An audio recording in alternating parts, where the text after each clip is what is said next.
Well, Steve, over in these beds, I see you've pulled in some of those foliage plants and tropicals and mixed them up in with your regular planting. Yeah, we've got foliage and flowers mixed together, and we've also got tender and hardy plants mixed together in our beds. This is just the way I like to design. And with the gardens out here, you can kind of keep that color going if you add those tender things in with your hardy plants. We got the Burgandy cotton Crapemyrtle right back here, and right in front of it we got a big patch of color with this Coleus. This is one of my favorite Coleus. It's called Alabama Sunset. Also goes by the name of Bellingrath Pink. I've also heard it called Texas Parking Lot. So it's a Coleus that has many names. It's well known and certainly very dependable. Yes, yeah, I love the pink and the yellow color. And I like the mass of flowers you have planted around it with the pentas. yeah, this is the little dwarf lavender pentas, one you don't see very often, but very good butterfly and hummingbird plant. And right beside it here is a little perennial that we actually shot on Oklahoma Gardening several years ago when we were down by Tishomingo. Okay. It's the Southern Polygonella. It's got a really weird other common name. It's called American joint weed, but we decided we didn't want to call it that. But we call it Southern Polygonella with these little white flowers. It's very dainty. A hardy plant. And I've got some Goldenrod right here. This one's called Golden Fleece, and we use it here by the Alabama Sunset Coleus to kind of play on the yellow in those leaves. It definitely pulls out the yellow, and it has such a nice cascading form as well. Yeah, it does. Yeah, I like that about that perennial as well. But one thing we did a little different this year with so many plants that we have here at our nursery, so many unique and unusual plants, we could fall into the pattern of planting one of this, one of that, and have our beds be sort of a mix of what somebody might think of as a horticultural zoo. You know, this plant, this plant. But this year we try to take a little bit of time and look at the design a little bit and put some masses of color, like with some of the different colors of pentas and angelonia and some lantanas and definitely some of the Coleus, like the big patch called the Line. Coleus called the Line is yellow, and it has this little darker line in the midrib of the plant. So we did that, and we like the way it looks. We'll probably keep doing that a little bit more in the future. Excellent. Steve, you also use a lot of containers out here in your display gardens, sort of a way to show off some of your tropicals, I suppose. Yeah, and containers are a big part of our garden. We plant several things in containers each year, and we move the containers into different little pockets or little areas in the garden just to kind of enhance the display of our garden.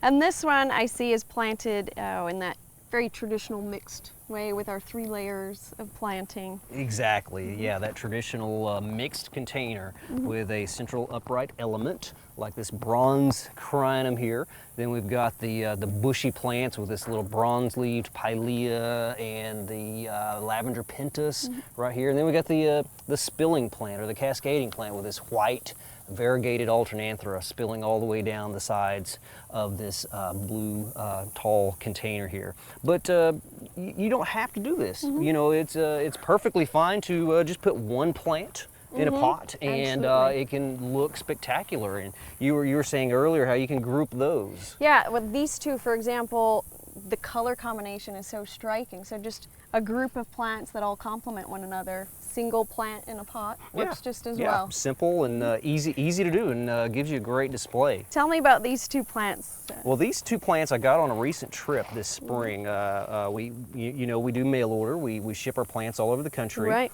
And we had a big order of plants at the U.S. Botanic Garden in Washington, D.C. and Chanticleer Garden outside of Philadelphia. Wonderful. And I actually took the plants to them, put them in a van, and drove them out there and delivered the plants, and the folks there were nice enough to share a few plants with me.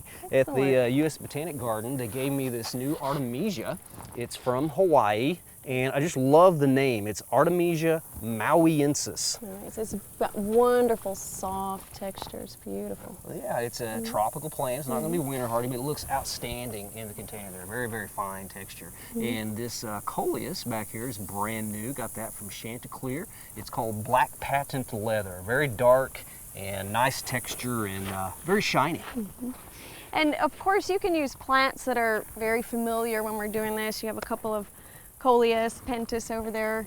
Again, planted singly. Yeah, single species in a container works very well. I did put 3 of the Pentas, the red, dark red graffiti Pentas in that pot, and in the other 2 are just some of the Coleus that we have here at the nursery. One is called Missy Ann, and the other one is called Orange King. Very beautiful. Now this plant I saw out in your new mailbox bed. Yeah, one of our favorite new foliage plants. This is known as an oyster plant. This is the tricolored oyster plant. You can see how it gets that name with the green, the white, and the pink. Yeah. This is related to the Tradescantias, the spiderwort, and the purple heart. Very closely related. See the resemblance. I like the very upright structure that it has. Works great in that pot. Right here in the center, we have a mix of Coprosmas. And Coprosmas are sometimes known as mirror plants because they're quite shiny. Yeah, they are. And they are from New Zealand. Not a lot of New Zealand plants that perform well here in Oklahoma, where it's so hot in the summertime. Of course, these are not winter hardy, but we've got a great display of the different Coprosmas in this container. And right back here, we've got an interesting one with the brown foliage. It's called Cappuccino. And they all have such different, such variability in leaf size. Yeah, different shapes and colors. sizes. Very nice. Yeah, and then the little pepper down there is a new one. It's called Purple Flash, and very, very popular pepper. I love the dark and the light colors together. Has some colorful fruit on it as well, but you don't want to eat the fruit of the Purple Flash pepper because it's supposed to be very, very hot.